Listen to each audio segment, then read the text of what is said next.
lapha imvula yasimakathe awuseloku ithululeke njalo yithi nje iphinde ibuye ngalapha ubongaba lala singakhona ngakhona yithi iphinde ibuye siyambonga uNkulunkulu ngoba konke lokwentekako is for our benefit, is for the benefit of us. uNkulunkulu uyasipha imvula yakhe, siyakholwa ukuthi futhi uNkulunkulu ngenxa yothando lwakhe utabuya ukukhawule nje konke ngoba uNkulunkulu konke ukwenta ngendlela yakhe, konke ukwenta agcwele umusa nothando. Kude la kwenta uNkulunkulu I'm sorry. Kude la kwenta uNkulunkulu afuna kulaya anybody, kodwa konke la kwenta uNkulunkulu kusuke kusothandweni. So ke bazalwane siyabonga kakhulu, siyakholwa nokuthi konke kudawusihambela kahle, sisaqhubeka nenkonzo yakusihlwa, konke kudasihambela kahle, sisaqhubeka nenkonzo yakusihlwa nanamuhla.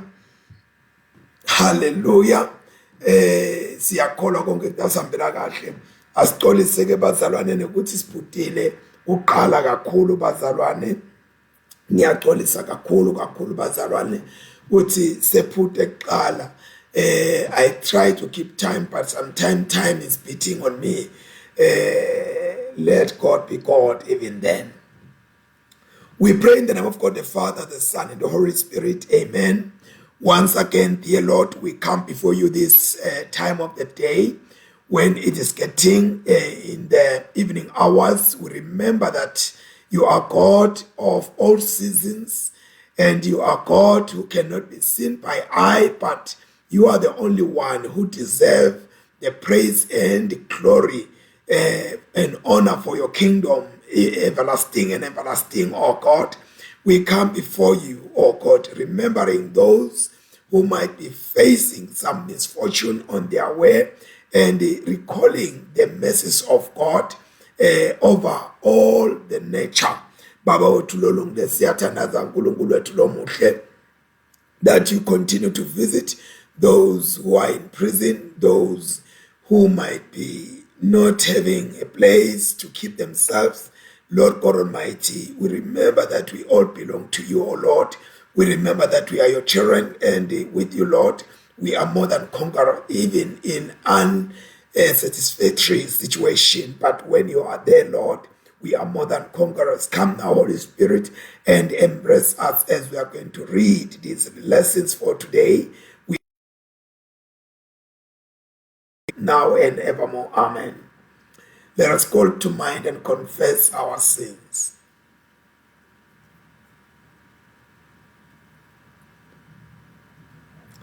Almighty God, our Heavenly Father, in penitence we confess that we have sinned against you through our own fault in thought, word, and deed, and in what we have left undone for the sake of your Son, Christ our Lord. Forgive us all that is past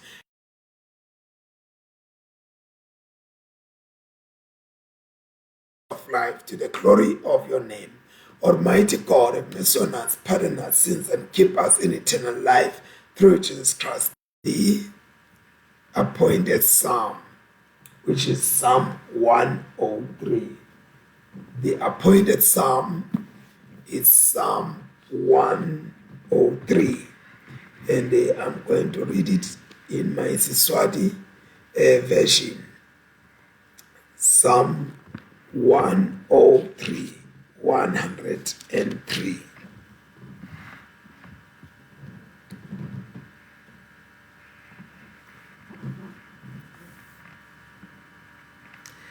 Mphefumulo wami dumisa simakathe, nako konke lokhu kimi akudumisele ibito lakhe lelingcwele.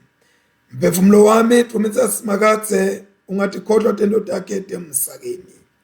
Ungithethelela lonke licala letono tami, angelaphe tonke tifo tami. Ungihlenga ngiphephe ekufeni, enhloko yami ungifaka umqhele longimusa nesawo. Wenelisa kuphila kwami ngalokuhle, uvuseleleke amandla ebusha bami, ngivuseleleke ngibe njengelusweti. bonke labaqinzetelwe simakathe ubentela kulunga angakhethi muntu. Imisebenzi yakhe wayenta yathi waMose indoda yakhe tati wazive saka-Israyeli. Simakathe unemusa nesihawu uyephuta kuthukuthela anze ngemusa. Akathethi ngaso sonke isikhathi futhi akahlali athukuthele kuze kube phakade. Akasiphathi njengalokufanele etonodo ethu futhi akasivuzi njengekwemacala ethu. Njengoba emazulu aphakeme ngetulu kwemhlaba unjalo-ke nemsa wakhe kulaba mesabako.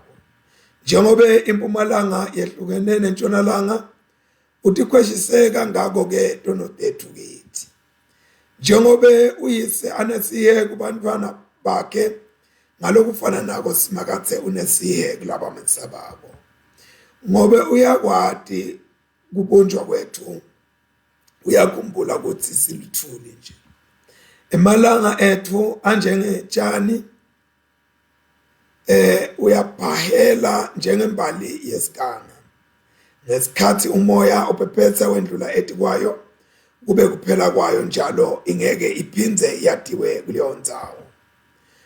Kodwa umusa wasimakathe ubo bonke lawa mesabako futhi uyawuhlala ukubo phakade naphakade nekulunga kwakhe ethi kwebantwana bebantwana.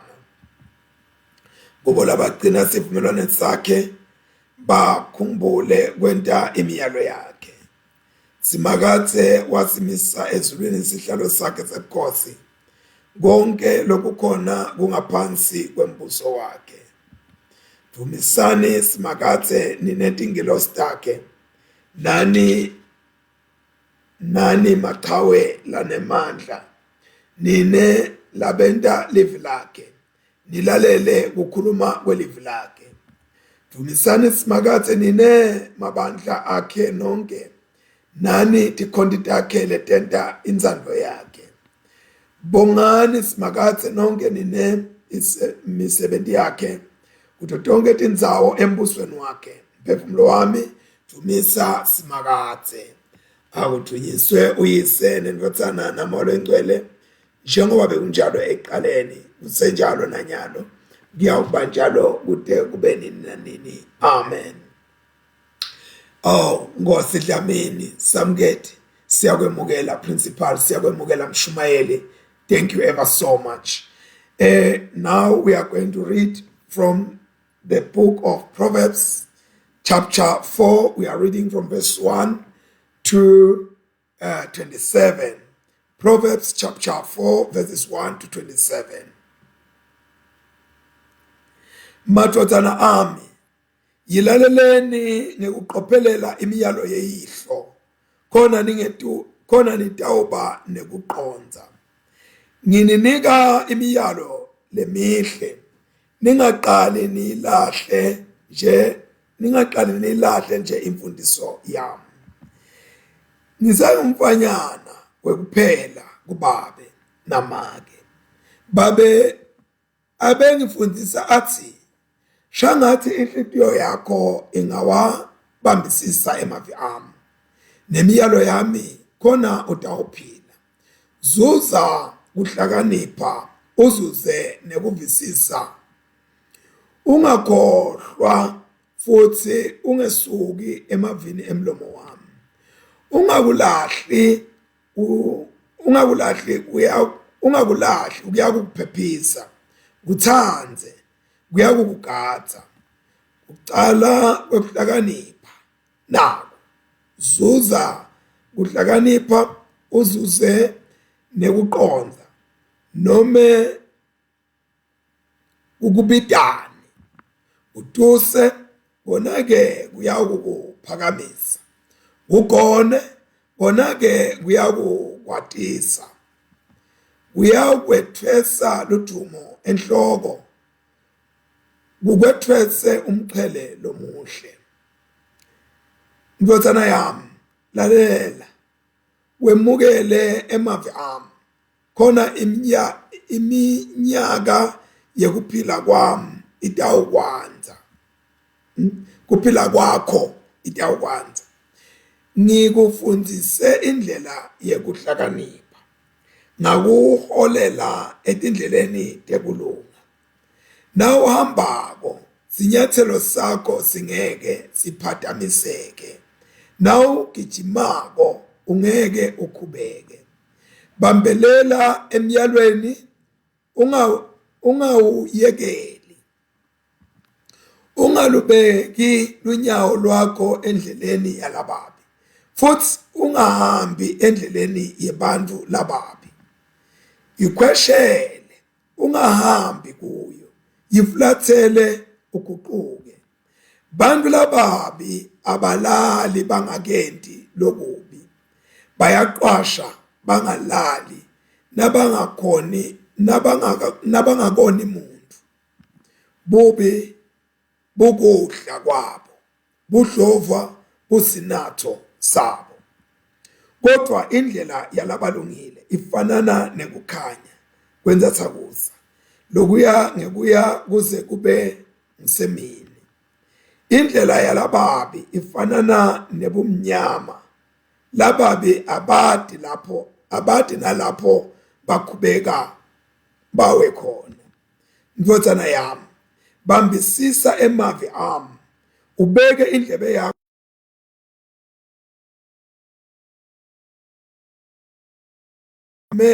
ungawavumeli ukuthi alahleke emehlweni akho.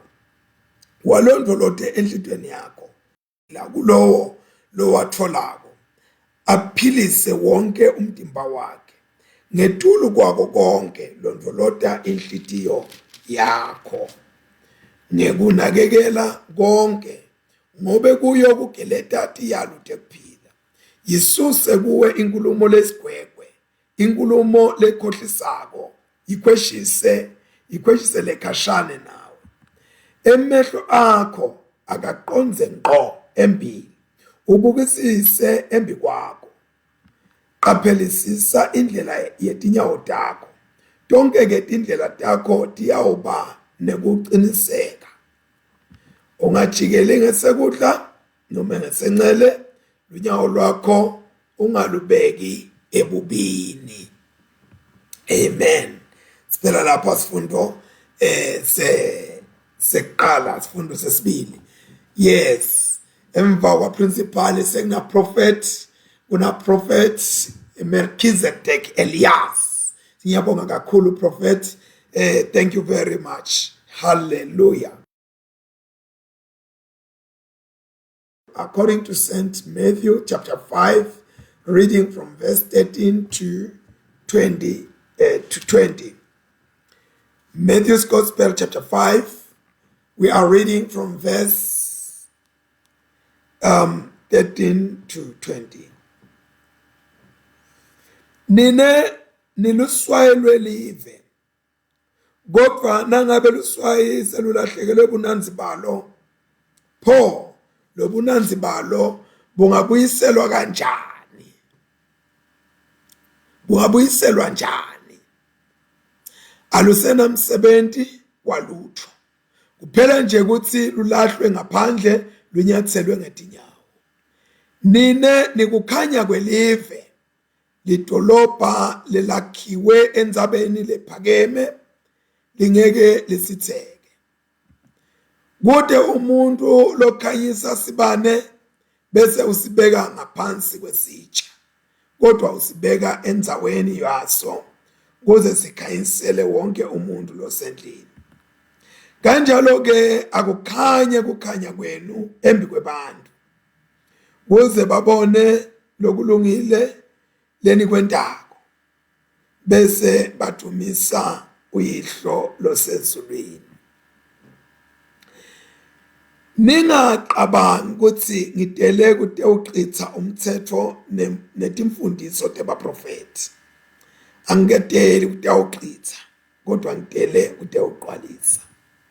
Ngiqinisela ngithi kini, kuyawuthi made kwendlulele izulu nemhlaba, seloku kude ngisho nalelincane nje licashatana letawususwa emthethweni, kuze kufezeke konke.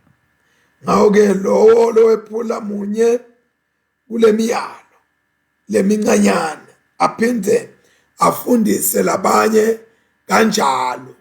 Uyawuba ngilomncane embusweni welizulu, kepha loyigcinako ayifundisi, lo uyawuthiwa mkhulu embusweni welizulu. Ngobe ngiyanitshela impela ngithi, ngaphandle kwekuthi kulunga kwenu kwendlule kwetati temthetho nebafarisi, ningeke ningene embusweni welizulu. Siphela lapha sifundo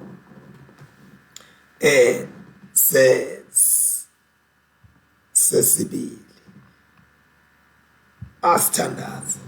Nkosi uNkulunkulu, sisondela kuwe, sicela Nkosi inhlitiyo lehlakaniphile lekwati kuqina livi lakho, iphinde isikhweshise ekwenteni tono ngemabomu. Sicela Nkosi kuqondiswa nakweluswa nguwe uNkulunkulu. Sicela Nkosi usiphe nenhlitiyo lethi nawusithethisa noma usishaya singadubi, singakuboni lokho Nkosi ku-useless, singakuboni lokho ku-unnecessary, kodwa kuko konke Nkosi sibone kwekuthi unekusifisela lokuhle njengebantwana bakho. Ludumo alute kuwe ke Jesu. Sisangena Nkosi kulomzuzu nakulesikhashanyana lesi egameni elihle leNkosi Jesu Kristu. Amen. Siyabonga kakhulu ke bangcwele, kubuye kube injabulo lenkulu futhi lokwekuthi sikulesigaba lesi sitawubuka bangcwele lapha encwadini yama-Proverbs, Old Testament. Bese ngimemukele umntwana Nkosi, ngimemukele nemprofeti umlangeni sengimemukele umlangeni principal umshumayeli wase Ekufikeni, kanye nemprofeti lengimthanda kakhulu umnakabo Prophet Popopo umhlobo wami. Asesike sibuka ke bazalwane, sibona indlela sengikhohle ukwemukela nalala bangale, kukhona lala bangaveli la kodwa nabangale nabo benta umsebenzi lomkhulu wekunqusela ne-support lemangarisako lengitfola kubo. Sibuka indlela, a path of the just and the way of the righteous. I-path lana lakhona kungumkhondovana lana ehamba ngekulandzelana khona. Oh, there comes Prophet Popopopo. Prophet lomkhulu, thank you very much. Wow. That's my friend. I-path is whereby nihamba ngekulandzelana. Kodwa uma besikhuluma ngendlela kukathela wayeka nalo uhamba lapha kude ukuthi siyalandzelana. Lana ke sibona umkhondovana walabalungile, sibona nendlela yalababi levetwako lapha namhla kusihlwa. Sibona babe ufundisa bantu bakhe, babe ufundisa bantu bakhe. Church babe is a teacher in the home setup. The father is a teacher in a home setup. And kunekucela lapha babe uyacela ukuthi indvodzana yakhe ilalelisise inhlakanipho, indvodzana yakhe ilalelisise inhlakanipho. Uthi nakaqalako la uthi lalelani bantu bami, itolo la besifunda khona bekathi indvodzana yami, namuhla ingathi sokhuluma nebantu abakhe labanenge. So lokho ke kuyasitshengisa ukuthi ngalamanye amagama labantwana abalingani futhi abafanani. Babe lapha ungathi unemntwana losandlalifa, kunemntwana lamayile. Uma ngabe ke kuDavid lona lokhuluma la, sitawuthi ngempela ukuthi ukhuluma uqondise kuSolomon ngoba bekukhona ukuthi Solomon utoba lutho ngalelinye ilanga. So ke uma abakhuluma Solomon becomes the principal heir in the setup of labantwana labakhona lapha ekhaya. Lapha siyabona ukuthi nakakhuluma athi lalelani bantu bami, ukhuluma uniketa iqondiso kulabantwana in a general setup. Uthi leti qondiso leti kulabantu abakhe tinetinzuzo, kunenzuzo kulalela siqondiso noma i-instruction lebuya kumdali wakho.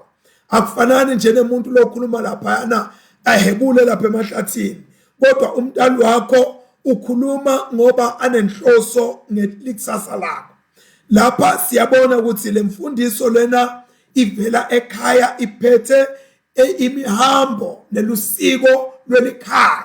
So ke emakhaya is the first place where people should be educated. Bathi baya etikolweni nje babe basuka emakhaya la bafundiswe khona. Bathi baye emasontweni nje babe basuka emakhaya la bafundiswe khona. Bathi baye emsebenzini nje babe basuka emakhaya la bafundiswe khona. Bathi bayokwenda abe emakhaya babe basuka nemfundiso ukuthi bantu laba labafundisiwe. Uthi ke lapha give attention to no understanding. Uyabona ingathi uthi yekela konke lokwendako ume nje utokwati kuqonza, ngoba kuqonza umuntu kufuna ukuthi akwati. Uthi lapha nakakhuluma ukubeka as an appeal. Uyabona umuntu nakabeka i-appeal kusicelo lesihambisana nento lesemthethweni ukuthi ngiyaqela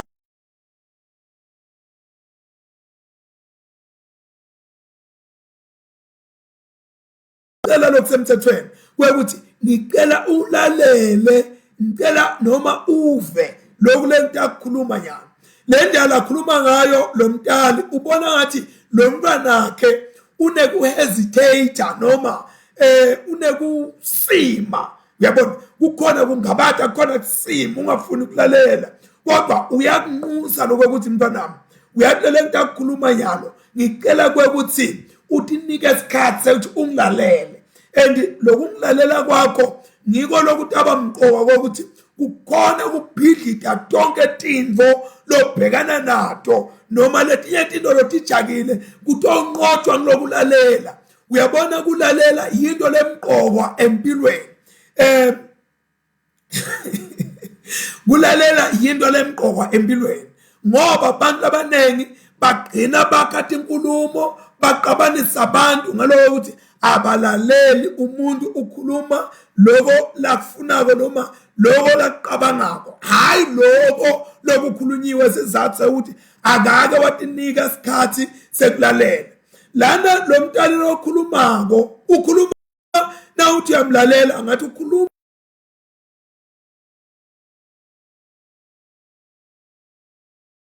the child is resistant not to listen to the parent.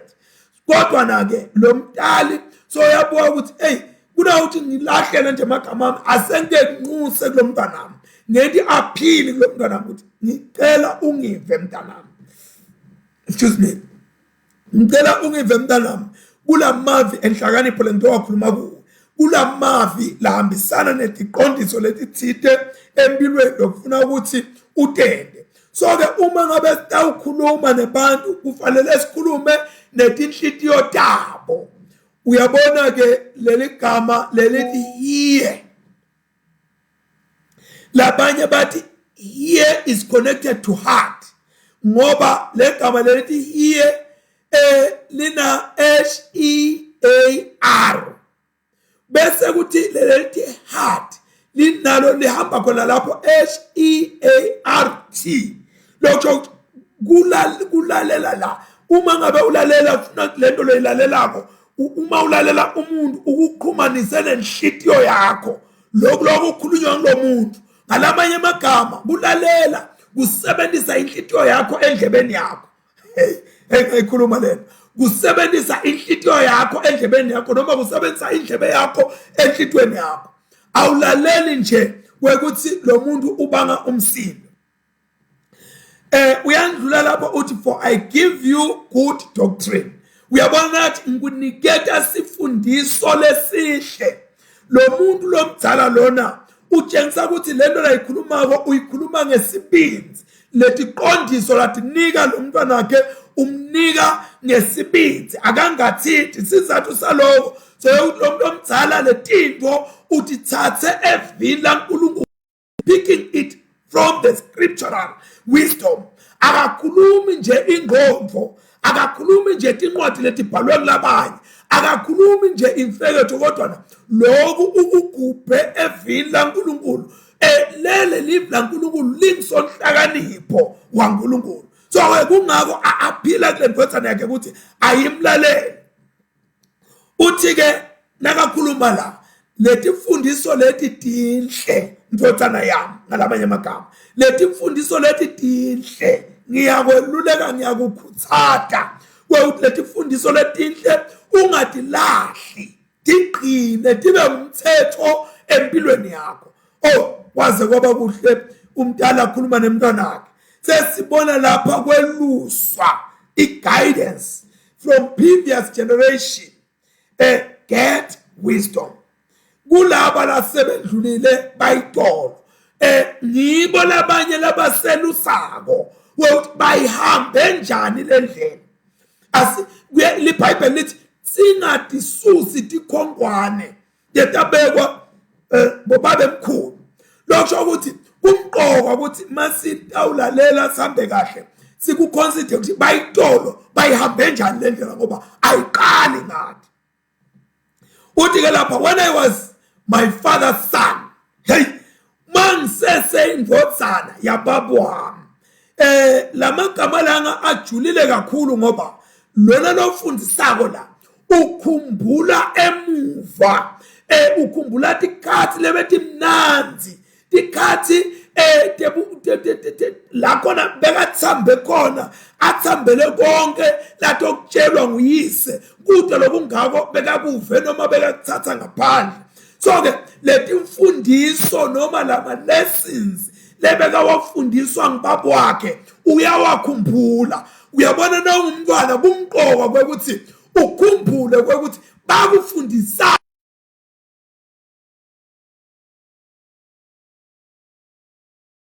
so lo wafundiswa tona ebudaleni budzala buhambe utithingi. So ke lona nasekafundisa umntwana wakhe ukhanda kwekuthi there is a special cause or lesson that he learned from his father. So uyahamba uyoqa letinzala nale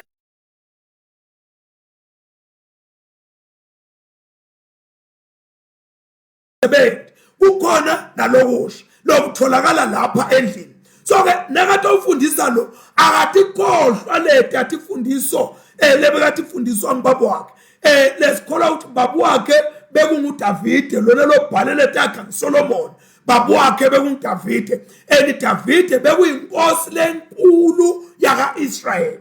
Ayikho inkosi ka-Israyeli lecishe singayifananisa naDavide ngoba naJesu kuthiwa indodana yaDavide. Yini sizathu saloko? Maybe just one. Umbuso kaIsrael nawehlukene. Davide nakabusa wathi awubusa sengasemaphethelweni wawubusa sowuhlanganisiwe sewumunye. So Jesu uthe kuhlanganisa betive nebaka Israel ukuthi babe munye kungabi khona bunhlaluhlalo ukuthi thina singqono nina ninjani. So kumbe ngabala lokho nje kuphela kwanamuhla. Lana uthi makakhumbula ukuthi baba wakhe umkhulise njani wamfundisa njani. Uyabona umuntu nekasayitha thina ngalapha ka theology sikhuluma ngoplagiarism ukuthi Musa kukhuluma statement ngathi sakho kanti Salomo yena ke lana ukhuluma statement seyise ukhuluma imfundiso yeyise ukuthi baba wami mina beka ngithishela. Uyabona kuyendeka kwekuthi usafundisa noma usafunza ungumntwana tibe khona letinto letinebugudluguhle empilweni kube khona nawe wena lofundisako bese ngitshito lapho ukuthi lo mntwana ubukeka resistance noma hesitant kungako athi ngicela indlebe yakho mntanami unginike yona into yokufundisa. So usafunza dinengi nawethi into lothi qabangako nalo lofundisako kunengi lendlula kuko asafundisa wena. But lana lokungibona kumqoka kwekuthi letinto njengemntana kufuna ukuthi uti reinforce la kulo mntwana utinike isikhathi sekufundisa umntwana ngetento nangemagama noma nangemavi lo mntwana nakho umfundisi. Uyabona ke lokho ukuthi imfundiso lokufundisa tona lo mntwana nakho they will stand a test of time. Umntwana nakho in one way or the other kukhona isikhathi lesimatima lathi hambe abhekane naso ungekho wena eceleni kwakhe noma sowushadile awesifazane noma awesilisa utokwathi ukuthi babe indlela bekayenglisha ngayo umshado wakhe no uma ngabe kuyibhizinisi bekayenglisha kanje uma ngabe kuthi indzaba temmango beyathambile ayathengisha kanje uma ngabe kuthi indzaba tetenkolo bekathi bamba kanje. So kumqoka ukuthi umntwana nakho umnikete isifundiso lekuyawuthi wena somdzala noma songasekho lapho akhona lo mntwana ukuthi abambelele kuleto imfundiso. Uthi when I was my father's son. Uyabona ke lokhu kuletha lenye into nakathi when I was my father's son. Lamanye ema-scholars athi lokho kusho ukuthi ngesikhathi ngiyindodana yeqiniso yababa ngoba umntwana lomncane lomfundisako uba weqiniso ngoba kude lama influences lamaningi lawathole ngaphandle useweqiniso ngoba letinto letinengi uthi munya lapha ekhaya kungaba ngema-morals kokusho ukuthi utiphatha kanjani na umuntu konke lokho ukumunya lakhaya kungako athi when I was my father's son, a true son of my father. Uyabona la khona lo mfana angamvukeli khona uyise angamlwisi khona uyise angatendi tonke leto tinto leto kodwa uma ngabe indvodzana yakho seyinemoya yekuba rebellious seyinemoya yekuthi yokwenta tinto ngalenye indlela la kuwe you feel like uyayidishonor le ndvodzana yakho kubungasho ukuthi asiyo indvodzana yami le usho njalo laphana kuDeuteronomy chapter 21 verse 18 to 21. But if a man has a stubborn and a rebellious son who will not obey the voice of his father or the voice of his mother, and who when they have chastened him will not heed them, then his father and his mother shall take hold of him and bring him out of the elders, out to the elders of the city, to the gate of his city, and they shall say to the elders of his city, this son of ours is stubborn and rebellious. He will not obey our voice. He is a glutton and a drunkard.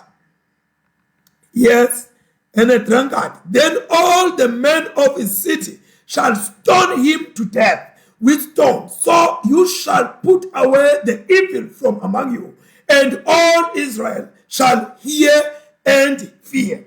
So lana yentiwa njalo indvodzana lenganohamba ngetimiso tasekhaya. Uyaqhubeka nalapha chapter 32 verse 19 kuya 20 uthi and when the Lord saw it he spurned them because of the provocation of his sons and his daughters, and he said, I will hide my face from them. I will see what their end will be, for they are a perverse generation, children in whom is no faith. So kubuhlungu kuphikwa kwaliwa ngumntalo wakho uma ngabe uyindvodzana lengalaleli, uyindvodzana lengathathi njengalokufanelekile kuphila impilo yeliqiniso ngayo yonke indlela lobheke ukuthi uphile ngayo lapha ekhaya. The only one is the son of my mother. Uyabona ke lapha iyavela lapha ku First Chronicles chapter 3 verse 5. And these were born to him in Jerusalem: Shemaiah, Shabab, Nathan, and Solomon. Four by Bathsheba, the daughter of Amiel. lokhu ke kusho ukuthi Bathsheba bekanalamanye emadvodzana, kodwa Solomon waba indvodzana yeqala ku 1 Chronicles chapter 3 verse 5. Lengakwati kahle ngingakake ngakuresearcha kumbe bo prophet Bobo bangangisita nebashumeli kanye na prophet Melchizedek, kusho ukuthi bebakhona enibantwana Bathsheba bekabadala ku-Uriya. Lo angikwati bazalwana ngake ngakusesha, kodwa na nje ngingajabula ukuthi some of the comments labo comment yabo bake bangilayele bangitshela. But lana nakakubeka uyabeka ukuthi lo beka nalabanye bomnakabo labe batalwa nguBathsheba lapha enkosini lenguDavid. Kodwa lo waba indvodzana lebe so special, lebe indlalifa ngekwebuNkulunkulu, lebe itawuthatha sihlalo saka Israel. Lona bekafanana na Isaac masifunda incwadi ya Genesis chapter 22 verse 2 na verse 12 na verse 16. La khona ku-emphasize noma kugcizelelwa khona ukuthi nguSara lo yawutala indlalifa leyawuba mlobo uNkulunkulu lebekayimisele ukuthi ibe ngiko ngekwesimiso sakhe nakakhuluma lapha chapter 12 verse 1 to 4 athi phuma Abrahama uyevene ngiyokulayela lona ngiyakwentela naku nanaku ngiyakwandisa intalo yakho benjani, bekakhuluma ngaIsaka. So Isaka was the son of promise, the son of covenant, like this one Solomon waba kanjalo uNkulunkulu nakamniketa eDavid. Uthi ke lapha he taught me, wangifundisa. Uyabona kuhle lapha wekuthi uma ngabe ubafundisa abantwana noma ubafundisa abantu, leti mfundiso tingabi ngileti phelako, tingabi ngileti wela emandlebeni lakangeva. Wafundiswa ke Solomon, wathi nika isikhathi baba wakhe wamfundisa, and he became a very strong believer. Kuleti mfundiso uyise bekatithula eti kwakhe bekamniketa tona. So ke uma ngabe abantu babethu batobantwana labatomesaba uNkulunkulu bahambe endleleni tekwesaba uNkulunkulu, baqhubeke bambonge uNkulunkulu kuto tonke timo, bantwana lesitabe sibakhulisa sabafundisa imfundiso yaNkulunkulu. Kumqoka ukuthi uma ngabe singabaKristu bantwana bethu sibafundise imfundo yokumesaba uNkulunkulu. Siyabonga ukuthi lapha etikolweni tanda tivulekile ukuthi siyoshumayela ivangeli, siyashumayela ivangeli laNkulunkulu. Kulesinye nje isikolo sami lapha e-high school ethisha uze wathi angigethela amanye amalanga kushiyelwe vele ivangeli Msombuluko ngelesibili nangalesihlanu ashiyelwe ivangeli, ngoba kufanele ukuthi bantwana basafunda baphinde futhi bathi ukuthi the fear of the Lord is the beginning of wisdom. So akungafundiswa nje abantu ba-acquirishe a secular knowledge without the knowledge of God.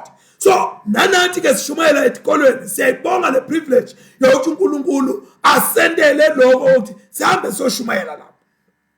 So ke labantwana laba lokubonga uNkulunkulu bakwenta kube habitual, ngoba angeke bakhona ukubhalekela emandla kukwenta lo, ngoba bakhuliswe ngako, bondliwe ngako, abasibo bantwana babokhononile, ngoba eBhayibhelini live laNkulunkulu likubeka eqeleni lokuthi akungenteki. Labantwana laba kulukhulu ukuthi bangamala uNkulunkulu noma bangakwala kulalela nekuhamba ngetindlela taNkulunkulu.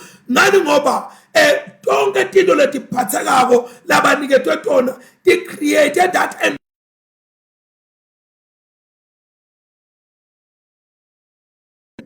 abadede etintweni letimbi, impilo yabo ingahambi iqonde tindlela letimbi, kodwa ngaso sonke isikhathi impilo yabo iqonde ekudumiseni uNkulunkulu, iqonde ekubekeni uNkulunkulu abe mkhulu. Noma ngabe baya return my words, inhlitiyo yakho ayiqine emavi ami, ayiwaqine emavi ami.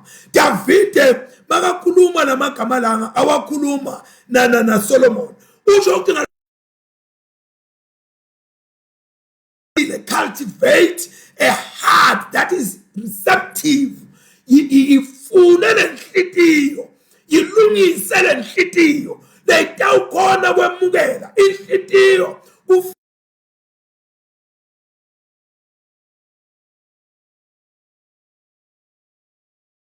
lakhulunywa.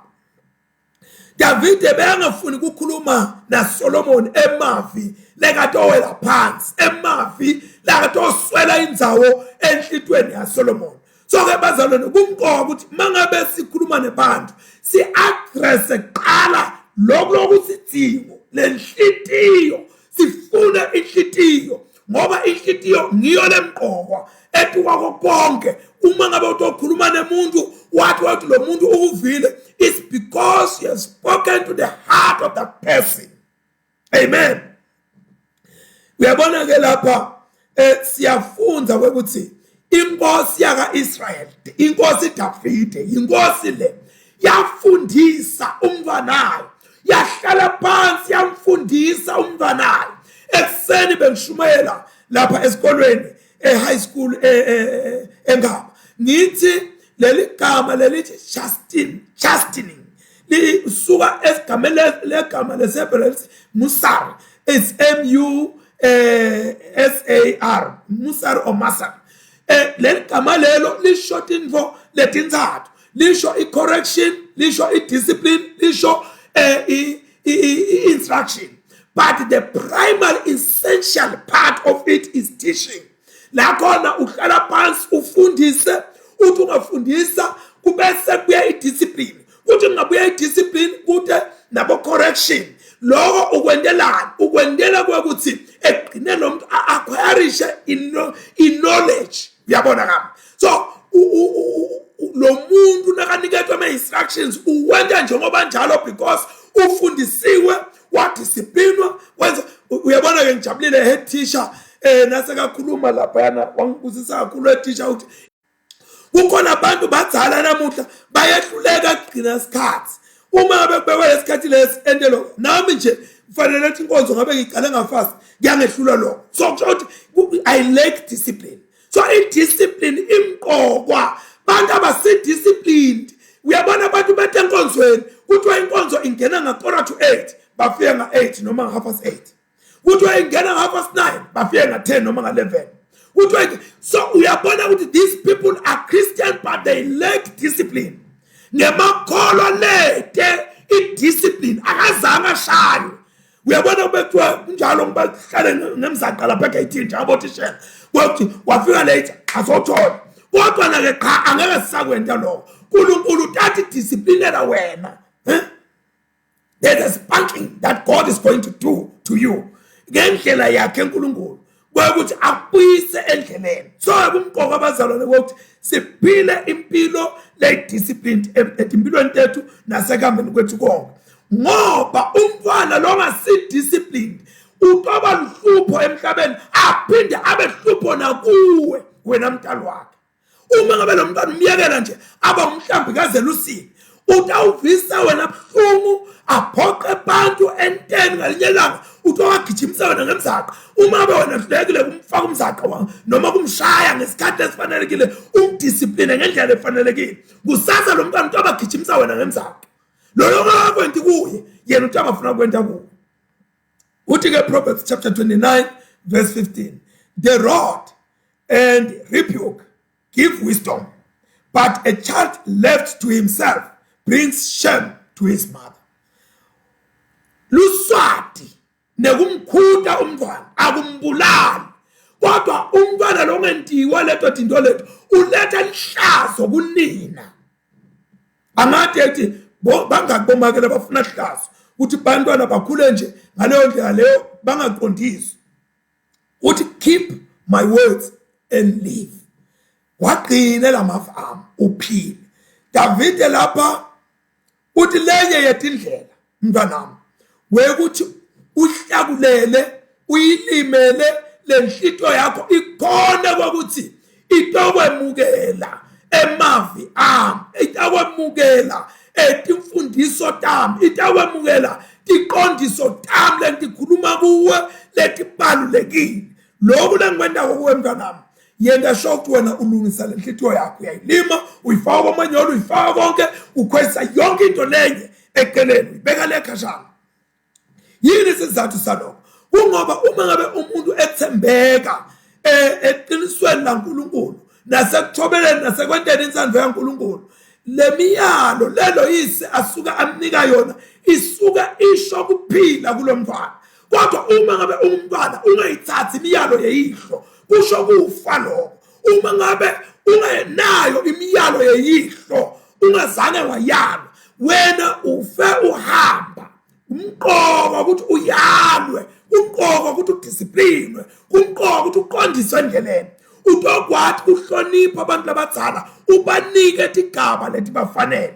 Kodwa uma ngabe ungazange kwente kanjalo, labanengi bangena ama-positions of leadership ngilihlazo akaphathi abantu abadala bakholonga ngemagama ente lokho naloko yana spring mangale ukuthi kwente njani. Sizathu lo muntu unikethwe a place of authority, yena angazange abe under a certain authority, noma yena bekaphethela abatali bakhe lekhaya, unguye labatshelako, unguye laqondisa abatali bakhe. Lo muntu loyo yinkinga, lo muntu loyo nase kuneyothi akaphathe abantu akazange akaphathwe, akakwazi nekuphatha ukuthi kuyinto le kanjani. So we've got a problem. Bungako anqusa ukuthi lungisa indlebe yakho, cultivate your heart and be ready to receive lokho lentabeni kukhuluma kuwo.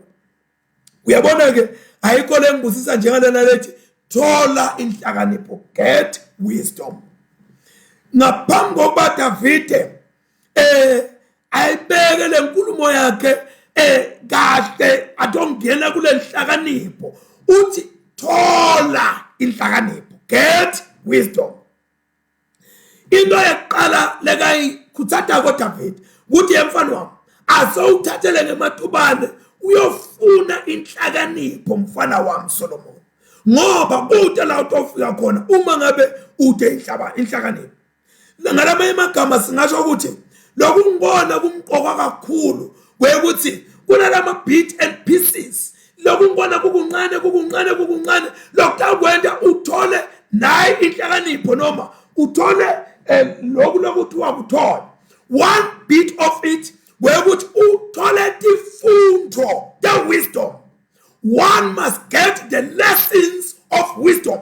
Before you taught wisdom, you must get the particular piece which is a lessons. Good in. Number two, before you fear wisdom, you must give value. Uyinike intengo iwisdom. Kwakuthi idulile lento lena ayisiyothathelwa phansi. Number three, uthathele ngemagonso uyoyifuna iwisdom, ugijime uyofuna iwisdom. Number four, uyasacrifice for wisdom. Iwisdom ayithi nje, it calls for sacrifice. Kwathi bekhona letinye timvo lotothi lahla lotothi yeka just because you need wisdom. Number five, lokhu thola iwisdom uthi yanyalo so uyayithola, get wisdom. Logo is number five. And then number six, you also get understanding. So these are 6 pieces. You get the lessons of wisdom. Pieces mean you value the wisdom. Pieces start to you pursue wisdom. Pieces yes.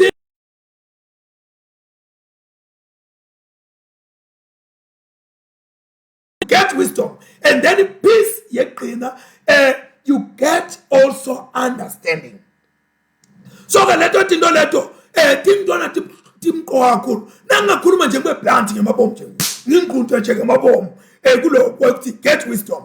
Ngingasho ngithi kuthola iwisdom akusi into yengqondo, akusiyo into yema opportunities kwathi ubene opportunity wathola wisdom noma unengqondo uthola wisdom, but in wisdom it calls for decision. You decide that I'm going to pursue wisdom, I'm going to value wisdom, I'm going to get wisdom, I'm going to sacrifice for wisdom. It calls for sacrifice. Oh, President Robert Labasha, it calls for wisdom. Where wisdom, you must decide. Decision is the key word, is the master key for wisdom. where you have to decide. Angeke uze ukuthole nje kodwa kufuna ukuthi wena utinike ukuthi uyadecide. Uyabona kunale gama lapha lelithi get wisdom. Le gama lithi get wisdom. Nalichazwa libukwa libokut buy wisdom. Lokho uthi ngalama amagama, if I'm going to buy a bread, it means I'm going to lose my so much a little cents in the house. Le mali iyaphuma iyothenga sinkwa nase kunesinkwa la ndini shothi kuphuma imali lebeyisendlini. Mangabe kunemoto uzothi phuma imali yawuthenga imoto. Lento lena say representation yokuthi kuze ngibe nalokho kukhona lokhu ngilahlekele noma kukhona lenkwentile ngize ngithole lokho. So ke kuyapita uma ngabe ufuna iwisdom ukuthi kukhona lokufuna ukulahlekele uze uthole lokunye. Kungako ngikhulume ngana kuzami na sacrifice. Could you sacrifice? Yes. Kunegama lalelithi Cana. Is it Cana or C-A-N-A? Ligama leli le libuya nalo le ekubahebhe. Le gama leli lisho kwekuthi uthola lento lengingathi immovable. Yinto lehambako noma impahla lehambako noma imali yabona iya exchange isuka ngala iyangale. Akusi into ele stagnant but yinto lekwentiwa ngayo ema transaction. I-wisdom senda ngayo ema transaction. Amen. So ke le ndaba leyikhuluma ngewisdom ikhuluma ukuthi iwisdom idulile iyabida angeke ube nayo uma ngabe ungafuni kulahlekelwa dinto letithite empilweni yakho. Kodwa na uma ngabe soyitholile uthole into lengiyosibili uthole info yokuthi ubonge ngathi kuphakamisa noma kuveta ukuthi yithenge lenhlakanipho. Hamba uyothenga inhlakanipho. Uma ngabe sikhuluma ngekuthenga sikhuluma ngemvo lotho hamba uyayifuna. We get into the commercial world la kuthengwa kuthengiswe khona. So ke yithenge le wisdom and le wisdom now ithenga ipita ukuthi itawunika kwathi liqiniso la nkulunkulu. Kwathi liqiniso la nkulunkulu kuyayifuna iwisdom. Kwathi kulalela nekuthobela nkulunkulu kufuna iwisdom. So uma ngabe ude iwisdom awunalo liqiniso la nkulunkulu noma awulati. I better put it like that. If you don't have wisdom, you don't know the truth of God and you don't know how to obey God. Iwisdom letafundisa ukuthi uNkulunkulu iqiniso lakhe libekwa kanjani newe ukuthi umhlonipha kanjani uNkulunkulu. So ke do not get no run after or run away from the words of my mouth. I'm sorry, do not forget or no run away from the words of my mouth. And loku nakakhuluma ukukhuluma lelendvodzana yakhe kwekuthi ungawakhohlwa ungawabalekeli emavi emlomo wami noma uwaguqukele. Uyabo uthi weva uthi abhekele nawe uguquka ubhekele. Uthi ke ungakwendi lokho. Uthi waze wayithola lenhlakanipho engalamanye amagama sale lento leyo uyigcina la kuwe. Ibe la kuwe uyigcine ngoba ngiyoleta kwenta ukuthi lamavi ungawakhohlwa uwagcine. And ke lokhu kukhuluma uthi ngisho nje lenhlakanipho noma yes lenhlakanipho ungayithola kodwa na kulula ukuthi uzoyitholela uphinde uyikhohle. Ungaba nayo kodwa kulula ukuthi ungathi unayo uphinde uguquke ubhekele.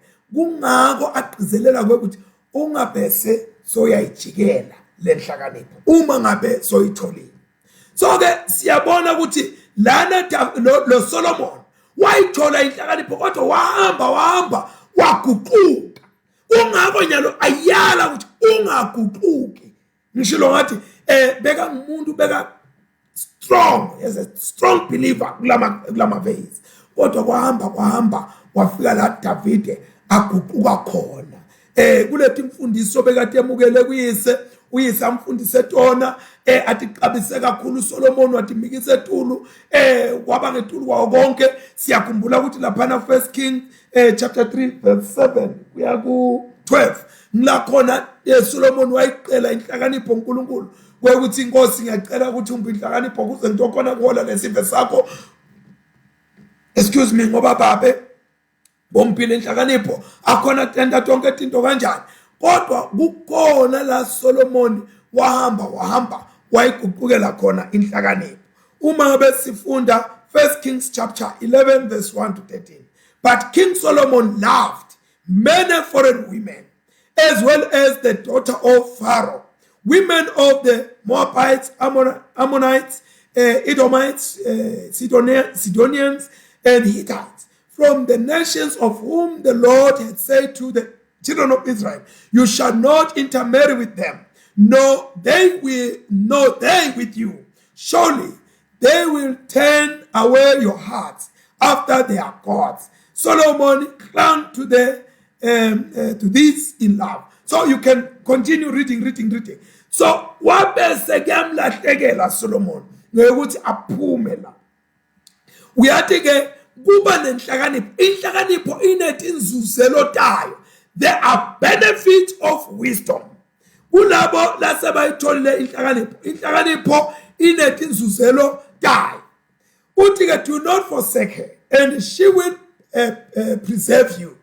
Ungamlahli utawuqina lapha inhlakanipho le Davide ayinikete umsa wakhe noma leniketwa umntwana kupita uthi umntwana ahlale njalo ayirehesa engqondweni yakhe ahlale njalo akuhlabelela lafundiswa kona nguyise njengoba Davide bekamfundisa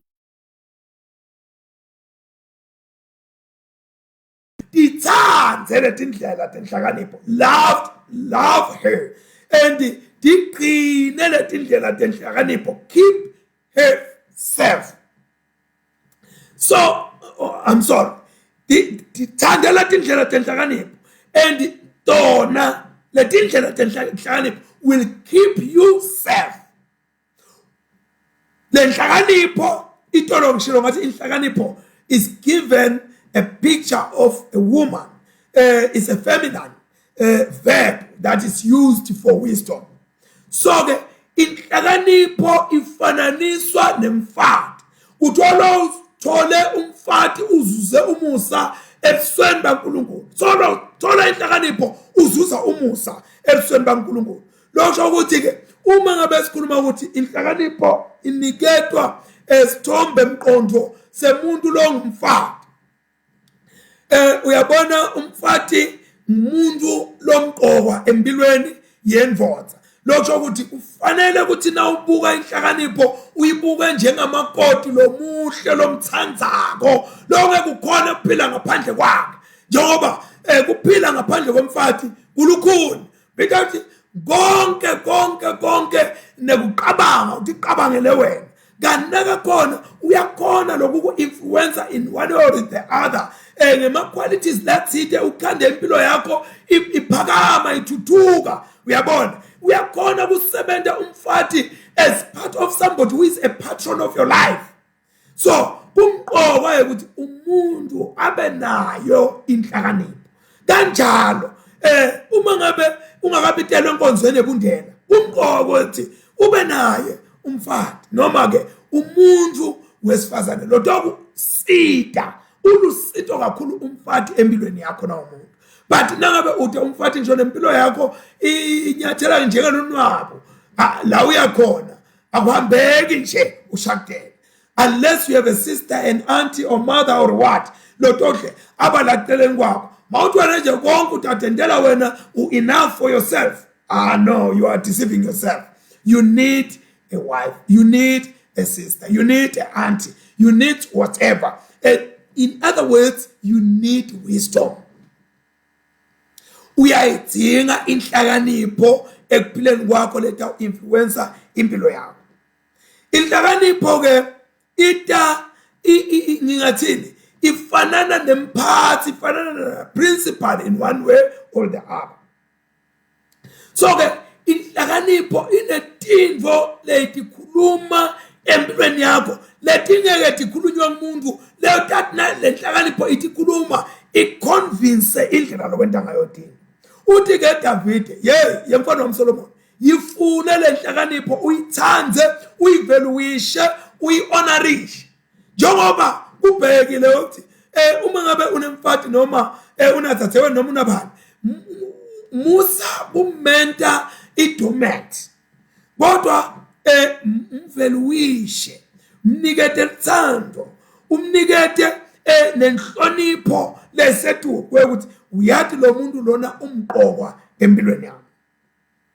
Uyabona kulamalanga lesiphila kuwo emadvodza nebafati abuka imali kungiyona into inevelu lesethu, abuke ifem noma kuba nebalandzela abuke bo romance kube ngitona tinto ibekele etulu kakhulu kanti into lefanele ihlale etulu ebafati nasemadvodzeni inhlakanipho tonke letinye tinto tibuye ngaphansi kwetinyawo temuntu. So ke uthi lo mbhali iphakamise le nhlakanipho yona mawuyiphakamisa ito promota wena noma ito thatha wena ikubekela ungakafanele ukuthi ube khona. Kuyithanza inhlakanipho reward ayo ukuthi wayithanza inhlakanipho iyakuthatha iyokubeka endaweni lapho ongeke ufike khona wena ngekwakho.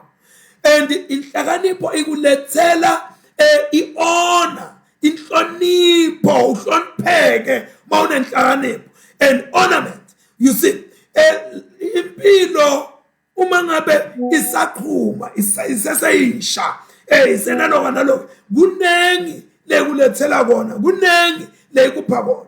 So kumqoka ukuthi uma ngabe siphila emhlabeni sathi ukuthi impilo kunengi lethasilethela kona kodwa impilo lethe inhlakanipho ifanana nempilo lefile. Kungakho ke Solomon ku 1 Kings chapter 3 verse 7 to 12 wayiqela inhlakanipho ingathi sibazalwane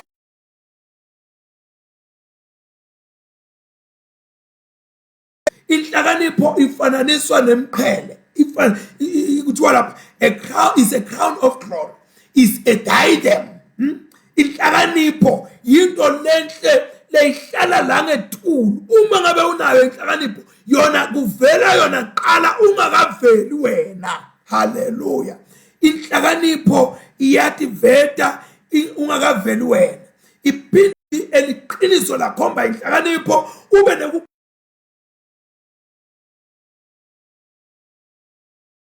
inhlakanipho lelapha kuwe ukuthi into wena utenta kanje utende kanje uyabona wendlula ngisho labafundzile kunawe uma ngabe unenhlakanipho empilweni yakho.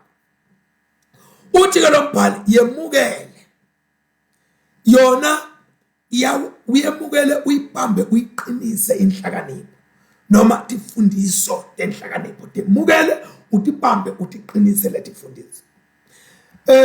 Uthi hear my son and receive my sayings.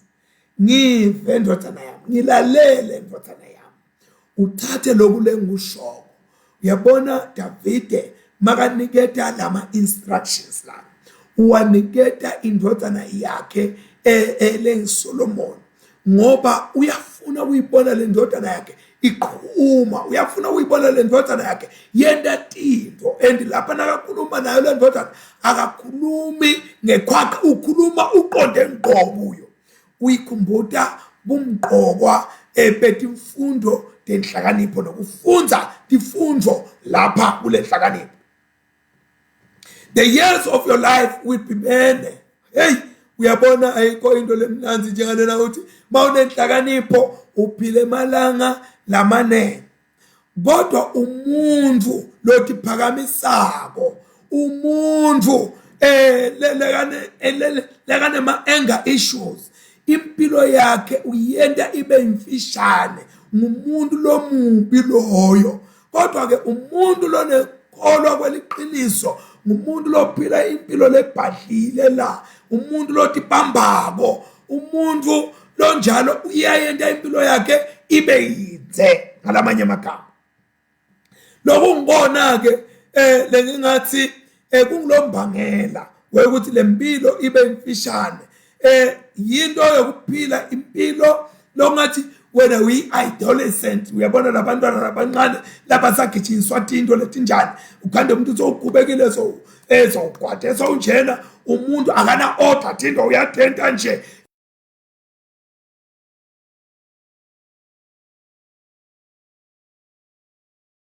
wenda leto tinto leyo mpilo leyo iba imfishane kodwa impilo lehambisana nenhlakanipho lenekukholwa ikwenta ukuthi etindzaweni tekukhiqida kungaba kuma-industries emsebentini kufuna wena ngalana ukuthi ungakuphi umuntu lonjalo la enhlokweni yakhe uhlutekile ema-habits yakhe imikhutshana yakhe la endawo imikhuba lemihle iyathandzeka uyabona kambi and utelento lena lenhlakanipho ithi ifike itobulala tinto tinkanuko letimbi evil passions ibese iharmonize umphefumulo wakhe uyabona kubene uthi khanza akhwelwe natifo letinene impilo yakhe ibe imfishane lo nenhlakanipho netifo letinye uyathi kitiyamgeka noma uyathi balekela ngenqa yale nhlakanipho uthi lo mbhale I have taught you in the way of wisdom ayikho into lemnanzi kwekuthi na umntana usho ukuthi lo mntana lo ngimfundisile ngamkhulisa ngedindlela tenhlakanipho lapha Solomon ukubekeka noma kuvela kwekuthi kunetindlela letifanelekile ukuthi umuntu aphile ngato akuze ukuthi kutogqwaliseka ukuthi lenhlakanipho lafundiswa yona ikhona lapha kuye uyise lokulamnika kona kukhona lapha kuye lokhu ke ngibona kumelusa umntwana ke luswa ngile mithetho lebekwako imithetho uthi ayifohlotha onke lamalanga kodwa uluswa ukuthi ukhuliswe njani wafundiswa njani lo mntwana uyakhona ukuthi balekela tinto letimbi uyakhona ukuthi angagileke etindleleni letithiteni ngoba ufundisekile wafundiswa batali bakhe so batali kumqoka ukuthi babalungiselele bantwana babo likusasa mabakhula nje bantwana ukuthi uma ngabe lo mntwana umnika idiscipline ulungisa indlela yakhe ukuthi lo mntwana utogijima kule ndlela le aphumelele angeke azagileke endzawo ngoba umgqushe timfundiso taNkulunkulu wamgqisha enemfundiso lekhona legeneral emhlabeni kodwa mawutogqusha umntwana ngetimfundiso letikhona tasemhlabeni ashode ngetimfundiso taNkulunkulu lo mntwana loyo will stumble and will be hindered uma ngabe imfundiso yaNkulunkulu so asikwende show ukuthi bazalwane bantwana bethu sibakhulise sibafundise ngekumesaba uNkulunkulu ngoba lokho kumupha inhlakanipho labanganayo labafundisi uma ngabe umntwana wakho ahamba ngenhlakanipho agijima ngenhlakanipho kuba bhede tibe ema obstacles endleleni yalo mntwana ngoba lo mntwana lona uniketwe lokho lokudzingekile noma lokuswelekile empilweni yemuntu lodalwe nguNkulunkulu emhlabeni uthi lo mbhali nguhole etindleleni letikahle etindleleni letilungile imfundiso yenhlakanipho noma uma ngabe umntwana anikwe inhlakanipho imente ukuthi abe nemgwaqo lolungisiwe lekatogijima kuwo lokusho ukuthi lo mgwaqo lona ngilaba ke bagijima kuwo labanye abantu before umntwana wakho mawumfundisa kahle umbeka kule ndlela umbeka endleleni yokuthi agijime endleleni laba ke bagijima kuyo it is in other words an ancient ways or paths lelo mntwana wakho atogijima khona uthi ke keep her for she is your life inhlakanipho yiqine ngoba impilo yakho ku-emphasizwa lapha kakhulu kwi-value yayo i-wisdom ukuthi yiqine ngoba inemthelela lomkhulu lenhlakanipho ngalamanye amagama itawuku niketa ngingathini uma ngabe uyiqine kahle wayithanza wayiniketa impilo yakho ukuthi nayo impilo yami itakwenta lempilo yakho ukuthi ime la ime khona ingabi nakungathita noma ngabe kuthiwa Ubita kufa noma ubita impilo ida kuma lempilo yakho ngoba inetimfundiso letingito sibili le wena uhamba kuto ungangathili. And-ke inhlakanipho kuyabita kwekuthi mawunayo uyibambisise ngoba ikunekwenteka iphunyuke. Make sure ukuthi uyayibambisisa inhlakanipho netimfundiso letimfundiso lethamba nekukhuthateka kule ndlela lena yenhlakanipho utiqine kanye nale migomo yato la ephileni kwakho uze ukuthi ungatoba ngilomuntu lonteve lontefako etintweni kodwa ube ngilomuntu loqinile ngoba utibambe watiqinisa timfundiso kaNkulunkulu endleleni yakho loyihambayo. Keeping the heart away from the path of the wicked. Uyabona lokho ngicabanga ukuthi bese ngithi ngifuna kuma but angeke ngize ngime ngingakathinti lokho uthi uyiqine inhlitiyo yakho isuke etindleleni tebantu lababi avoid geda etindleleni tebantu lababi. Ungathi khanzi ugijima etindleleni tebantu lababi. Ungathi ngeneli ngisho nekuthi ngenela tindlela tebantu lababi. Ungaqali uma ngabe kuke kwenteka wathi uyayingena jika masinyane indlela yebantu lababi ungayingeneli ungayihambi ngoba iphetha kabuhlungu, iphetha ngetinyembeti, iphetha ngekubhubha indlela yebantu lababi. So ke kwesha baleka etindleleni tebantu abanjalo. Bantu labahamba ngetindlela letimbi baphukisise ubese uyadisassociate kubo. Ungathi khanzi umjumo munye nebantu ababi ngoba nangabe abantu ababibonile nawe angeke usale labantu othathwa bawofakwa ejele noma kufanele ukuthi bahambe bawophendula. So musa kamba ngetindlela tebantu labeqako imithetho yaNkulunkulu. Ungahambi etindleleni tebantu lababi. Uyabona ke noma ngabe kwentekile ngoba kuyenteka uthi khande sokhona khona kule ndlela shesha lumuka shesha ukhweshe kule ndlela yebantu lababi. Dikhweshise wena masinyane ngoba uma ngabe ungakwendi njalo utothi khanda sewungasakhona ukujika phambili lapho uhamba ubheke khona.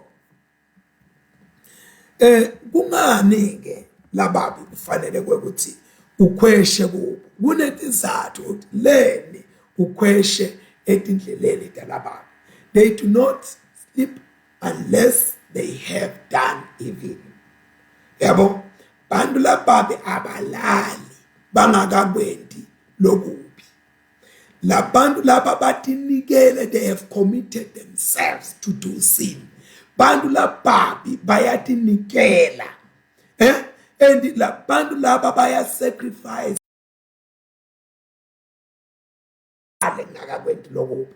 Basacrifice ngemali yabo, basacrifice ngesithunthi sabo, basacrifice ngenkululeko yabo ukuthi angeke ngilale, ngeke ngibe nemali ngibe ngakakwendi lokubi. Ngamane ngiluze imali kunokuthi ngihlale nemali ngakwendi lokubi. Ngamane ngiluze isithunthi sami kunokuthi ngingahlala nginesithunthi sami ngakwendi lokubi. Nenkululeko yami ngamane ngifuna nje ukuthi imali ngente lokubi. Abakutholi ukukhululeka, abakutholi kuba comfortable labantu laba bangakakwendi lokubi. Ungawuthi khwesha kubo, ungahambisani nabo. Dikhweshe dilumule kubo ngoba labantu laba kwenda lokubi kuba kufanana nekudla, kufanana nesinatho. Labantu laba labenda tinto letinje. Uyabona le character yabo seyavele yabalimalela katheni nje indlela yokuphila engetimbawu letindle noma timbawu letine kwesaba uNkulunkulu. Labantu ngendlela labangiyoba addicted batinikele kuletinto letimbi. Uma ngabe sifunda Proverbs chapter 4 verse 16 uthi, for they do not sleep unless they have done evil, and their sleep is taken away unless they have made someone fall. Sokula kubo labantu labadeda kubo. Uyabona ke iBhayibheli alisifihlele. Liyasitshela ukuthi labantu laba babi kudla kwabo kwenta tinto letimbi. Alikufihli nje iBhayibheli.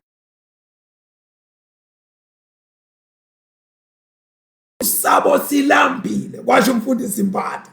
athi sisu sakho asikalambi mkhulu. Athi angeva silambile ngikwenge edubane gogo, sisu samkhulu silambile.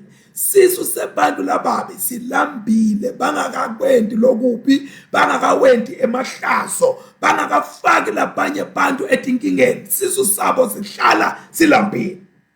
Kungawo ngiqhakaza, iye ngiqhakaza ibe yinhle inkantolo naye kubhujiswa kwaphakade nako.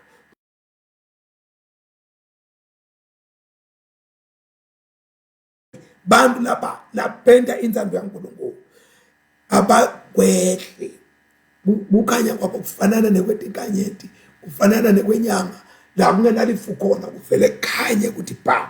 So injalo indlela yebantu labalungile. Ungafunda laphana ku-Isaiah chapter 4 verse 5 la khona athi umbhali, then the Lord will create above every dwelling place of Mount Zion and above her assembles a cloud and smoke by day and the shining of a flaming fire by night. For over all the glory there will be a covering. Now chapter 50 verse 10, who among you fears the Lord, who obeys the voice of his servant, who walks in darkness and has no light? Let him trust in the name of the Lord and rely upon his God. So besikafunda na Joel chapter 2 verse 10 and chapter 4 verse 15 kuJoel. So lokho lokukhuluma ngaletindlela talabantu baNkulunkulu ukuthi atifanani netelikhandlela netesibane tasemhlabeni, kodwa netifanana netibane leti lapha etulo esibhakabhakeni.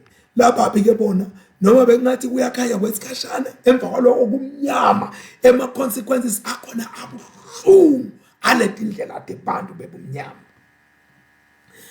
So lana sibona a plea to be heard. Bazalwane, ngabe ngiyaqhubeka la bengiyaqhubeka khona kukhulunywa ngetitho temtimba, kukhulunywa ngendlebe, kukhulunywa ngeliso, kukhulunywa ngemlomo, kukhulunywa ngenyawo, kukhulunywa ngemtimba wakho. Lekathi umpostoli Paul, nikelani imitimba yenu ibe iminikelo lemukeleka kuNkulunkulu lengcwele, leyo ke ngiyona nkonzo yenu sibili. Bazalwane, kumqoka ukuthi sinikele imitimba yethu kuNkulunkulu, isetshenziswe uNkulunkulu, sinikele inhlitiyo yethu kuNkulunkulu, ngoba inhlitiyo yethu la kuqubuka khona tiyalo tephila. Inhlitiyo yemuntu ifanana nereservoir la kugcinwe khona emanti ekuphila. Uma ngabe kungqolele kureservoir kufa bonke abantu. Lokho ukuthi tento umuntu la kwentako, uma ngabe inhlitiyo yakhe ingqolile akukhathalekile noma ngathi ufuna kangakanani kwenta lokuhle, utothi khanda bulala abantu ngale nhlitiyo yakhe ukuthi yimbi ina chef. Umlomo womuntu ukhuluma letinto latikhulumako tibe ngilama actions akhe. Uyabona kami? So noma ungathi wetama kangakanani, uma ngabe nje umubi inhlitiyo yakho yimbi, kunembe ngingakusho kule session lena, but ngiqela ukuthi ngime lapho namuhla ukuthi asifune inhlakanipho yaNkulunkulu. Masike sathola yona, sithole ukuphila sibili. Amen. Babelolungile, sibusisele Nkosi lobusuku balamhlanje, ubusise Nkosi live lakho, ubusise Nkosi nalabalivako nalabasatha uliva Nkosi, babe lisisebentele. Silumke Nkosi ekwenteni itinto letimbi, sibese sihlala Nkosi ekwenteni itinto letinhle. Sisebenzise titho tethu temstimba kukhonta wena uNkulunkulu wethu lonamandla onke. Sikhweshe Nkosi ethi into entana live nani, ngoba uma besike sathi sisebenzisa le titho tethu temtimba kwethi into entale live leli Nkosi, siyababantu bekulilelwa nekhalelwa. In Jesus mighty name, Father, we pray.